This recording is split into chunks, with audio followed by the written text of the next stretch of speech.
जय सिया राम। आज हम जानेंगे अपने कुंडली को मजबूत कैसे बनाएं और ग्रहों को अनुकूल करने के लिए क्या करें। कुंडली में हर इंसान के जन्म के समय ग्रह नक्षत्र विशेष स्थिति में होते हैं, जिससे कुंडली बनती है। और जन्म कुंडली में 12 घर भी व्याप्त होते हैं। इन घरों को भाव भी बोला जाता है। कुंडली के इन भावों का असर इंसान के जीवन के हर हिस्सों पर जरूर पड़ता है। कुंडली के पहले घर को लग्न बोला जाता है। इसके प्रभाव से ही व्यक्तित्व बनता है, लेकिन अपनी लगन और मेहनत से यदि अच्छा काम किया जाए तो कुंडली का ये घर कमजोर होकर भी मजबूत हो जाता है। वहीं कुंडली का दूसरा घर इनकम, परिवार और वाणी का भी होता है। इसीलिए मीठा और संयमित बोलने से ये घर मजबूत हो जाता है, जिससे आर्थिक फायदा भी होता है और परिवार का साथ भी मिलता है। कुंडली का तीसरा भाव छोटे भाई बहन और सामाजिक प्रतिष्ठा के बारे में बताता है। भाई बहनों से अच्छा व्यवहार रखने से ये घर मजबूत हो जाता है। वहीं सामाजिक कार्यों में समय देने से भी कुंडली का ये घर मजबूत हो जाता है। चौथा भाव माता और मान सम्मान का होता है। माँ का आशीर्वाद मिले और अपने घर को व्यवस्थित रखें तो कुंडली के इस घर का शुभ फल बढ़ जाता है। कुंडली का पांचवा भाव शिक्षा और संतान का होता है। शिक्षा के प्रति समर्पित रहने और संतान को पढ़ाने से भाव हमेशा मजबूत रहता है। कुंडली का छठा घर रोग, ऋण और शत्रु का होता है। इसे मजबूत करने के लिए जीवन शैली नियमित रखना चाहिए। साथ ही गुस्से, जलन और षड्यंत्र से दूरी बनाकर रहना चाहिए। कुंडली का सातवां भाव जीवन साथी और पार्टनर का कारक होता है। अपने जीवन साथी से अच्छे संबंध और पार्टनर के साथ ईमानदारी से बिजनेस करने से कुंडली का ये भाव शुभ फलदायी हो जाता है। आठवां घर मृत्यु और गुप्त विद्या का होता है। इसीलिए योगा और कसरत करने से कुंडली का ये भाव मजबूत हो जाता है, जिससे मृत्यु का डर नहीं रहता है। साथ ही मन लगाकर काम करने से भी इस घर का शुभता बढ़ जाता है और किसी भी काम का गुप्त सूत्र मिल जाता है। वहीं कुंडली का नौवां भाव धर्म और भाग्य का होता है। इस कारण धर्म के अनुसार काम करने से हमेशा किस्मत का साथ जरूर मिलता है।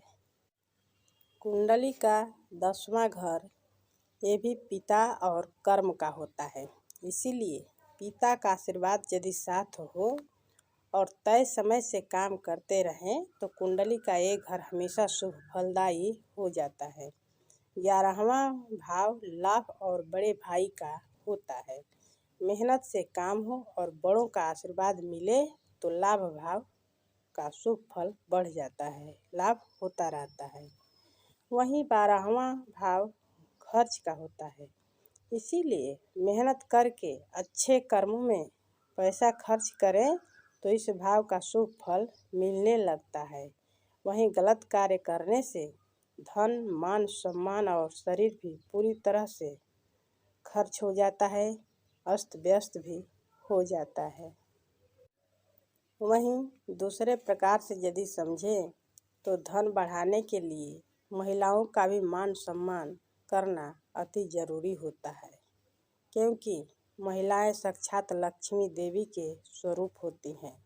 इसीलिए हमारे देश में महिलाओं को पूजने की भी परंपरा है। उनका मान सम्मान करने से भी नवग्रहों का शुभ फल मिल ही जाता है। वहीं इनके अपमान से ग्रहों के अशुभ असर से परेशानियां भी बढ़ जाती हैं। जिस घर में महिला का अपमान होता है वहाँ आर्थिक और सेहत संबंधी परेशानी हमेशा बनी रहती है। रामायण और महाभारत से भी सीखा जा सकता है कि नारी का अपमान करने वाले कुल पूरी तरह से खत्म हो गए हैं। सबसे पहले माँ के स्वरूप में चंद्रमा कारक होता है। ये यानी माँ और मौसी का अपमान यदि किया जाए तो चंद्रमा का शुभ फल जरूर मिलेगा। पत्नी के रूप में शुक्र की कारक होती है। बेटी, बहन और बुआ बुध के शुभ अशुभ असर को बढ़ाने वाली होती है। सास के रूप में चंद्रमा और राहु की कारक होती है यही महिला। वहीं साली के रूप में बुध और राहु का शुभ अशुभ फल देने वाली होती है। नौकरी या बिजनेस में काम करने वाली अधीनस्थ कर्मचारी या सेविका के रूप में शुक्र और शनि की भूमिका हो जाती है।